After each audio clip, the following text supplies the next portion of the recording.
Kedok Rohingya terkuak. Ahli hukum Unsri nekat bongkar ulah UNHCR jadikan Indonesia tumpal. Kedok Rohingya yang selama ini disebut-sebut sebagai pengungsi terbongkar. Status mereka tak lebih dari imigran gelap yang menyelundup atau sengaja diselundupkan ke Indonesia. Guru Besar Hukum Internasional Universitas Indonesia dan Rektor Universitas Jenderal Ahmad Yani, Prof. Hikmahanto Juwana menilai pemerintah harus tegas periksa mereka melalui keimigrasian dan pulang atau deportasi ke negara asal. Sebab dia merujuk ke beberapa fakta dan bukti-bukti mulai dari tertangkapnya para pelaku penyelundup dari Bangladesh, melibat warga lokal dan pengakuan mereka yang membayar 13 juta rupiah untuk berangkat ke Indonesia. Status mereka bukan pengungsi, mereka pendatang gelap, mereka layak didorong kembali dideportasi, ujar Prof. Hikmahanto.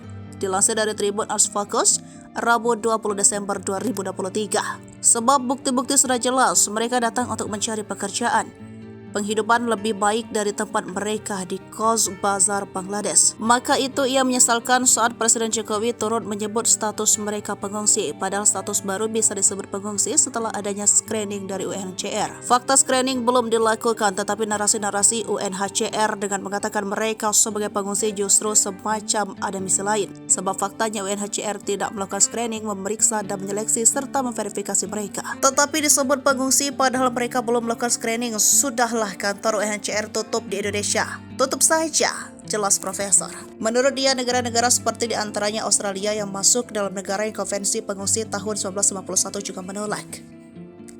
Dan ada kecenderungan menimpakan persoalan ini kepada Indonesia. Secara terpisah, Senior Communications Assistant UNHCR Yanuar Farhanditya menyebutkan jika ada pengungsi yang terlibat dalam perdagangan manusia, itu tidak mewakili komunitas pengungsi di bawah naungan UNHCR. Jika terbukti benar, itu merupakan kasus-kasus tersendiri dan tidak mewakili komunitas pengungsi yang lebih luas. UNHCR tetap berdedikasi untuk memastikan kesejahteraan dan perlindungan semua pengungsi di bawah mandat kami, katanya Nuar, Senin 18 Desember 2023.